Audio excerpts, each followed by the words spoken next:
শুক্রবার রাতের থেকে আমার নাতিকে নিয়ে আমি ভর্তি মানে শুক্রবার রাতের থেকে বমি বাচ্চার তো এতদিন বাড়িতে দেখলাম, দেখার পর কালকে 8টা সাড়ে 8টা 15 নাগাদ আমরা নিয়ে এসেছি, নিয়ে এসে ভর্তি করালাম। তো রাতে স্যালান ফেলান দিল। এখন আজকে ডাক্তারবাবু আল্ট্রাসাউন্ড লিখছে, তো সোনোগ্রাফি লিখছে। সোনোগ্রাফি হলো 12টার দিকে, মানে 12টা। তো আল্ট্রাসাউন্ড হইলো, হওয়ার পর এখন বাচ্চা খিদায় ছটফট করতেছে। ডাক্তারের রাউন্ড হয়ে গেল। এখন সিস্টার দিদিদের জিজ্ঞাসা করলাম, দিদিরা বললো একটু ভাত ঠাটাই না বাচ্চাটাকে খাওয়াও। বাচ্চা মানুষ খিদা পাচ্ছে, 3.5 বছরের বাচ্চা, মাছ দুধ দিয়ে পেট ভরে না এতটুকু বাচ্চা। তারপরে আমি বাইরে গেলাম, টিকিটও নিয়ে গেছি যদি উঠতে না দেয়, নিয়ে ভাত অতক্ষণ আমার মেয়ে ভাত নিয়ে আসলো। তো আমি আর ওদিকে দোকানে না যাই, ওই ভাতটা নিয়ে রিটার্ন হয়ে আসলাম। আজকে দিদিদের রিকোয়েস্ট করলাম যে দিদি আমি ভাতটা নিয়ে বাচ্চাটাকে খাওয়াবো, ছোট বাচ্চা, আমি বাচ্চাটাকে খাওয়াবো, আমাকে ঢুকতে দেন। আমি চোখের জল ফেলে দিচ্ছি, আমাকে ঢুকতে দেন। বলতেছে না ঢোকা হবে না। এখনো কি সুপার আছে, ডাক্তারবাবু রাউন্ডে আছে, তাহলে ডাক্তারবাবু কি বাচ্চার জন্য আছে না ওনারা এখানে ঢুকতে না করার জন্য আছে? ডাক্তারবাবুরা কিসের জন্য? একটা বাচ্চাকে মারার জন্য ডাক্তারবাবু এখানে আছে? সুপার কি এই জন্য আছে?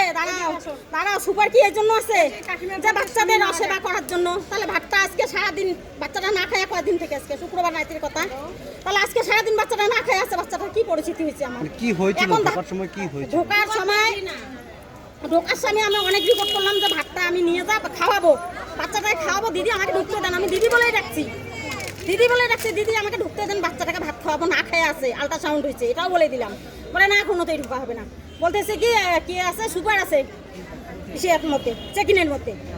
তাহলে সুপার দাদারা কি স্যারেরা কি বলছে যে বাচ্চাকে না খাওয়া, একটা পেশেন্টকে না খাওয়া রাখো বলছে?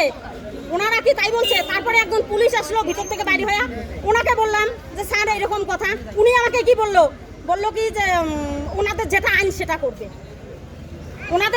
সেটা করবে, তাহলে পুলিশও তো কোনো বিচার করলো না। এখানে তারপরে কি আপনারা ঢুকতে পেরেছেন? না, ঢুকতে পাইনি। ওই তো ভাতের বাটি ওখানে পড়ে আছে, জলের বোতল পড়ে আছে।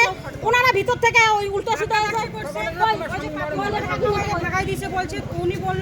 উনি বললো যে আমার স্বামী অসুস্থ, আমি যাবো স্বামীর কাছে একটু দেখা করে আসি। বলে না যাওয়া হবে না, 7টা শুন তোমার স্বামী মারা যাক, 7টা শুন যাবা তোমার স্বামী মারা যাক। কেন এই কথা বললো? কেন বললো এগুলা কথা? মানে একটা গন্ডগোলের কথা শুনতে পেরেছি, মানে সেটা কি হয়েছে? আমাদের কোনো গন্ডগোল নাই, গন্ডগোলটা ওরাই বাজাইছে। আমাকে যে ঢুকতে তো ভাতটা নিয়ে এতটা হইতো না। অনেক রিকোয়েস্ট করছি, রিকোয়েস্ট করার পরেও আমাকে ঢুকতে দেয় না। একটা ধস্তাধস্তির কথা। হ্যাঁ, ধস্তাধস্তি মানে ওই যে উনি ধাক্কা মারছে। তো ধাক্কা মারছে আমাকে ওই গেটটা, এই পাশের গেটটা দিয়ে হাতটার মধ্যে লাগছে। তখনই জলের বোতলটাও গেছে, ওই ভাতের বাটিটাও।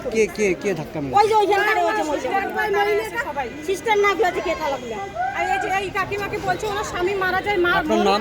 আমার নাম কৃষ্ণা রবি দাস, বাড়ি ছাগলবের, পোস্ট ছাগলবের, থানার পুন্ডিবাড়ি, জেলা কুচবিহার।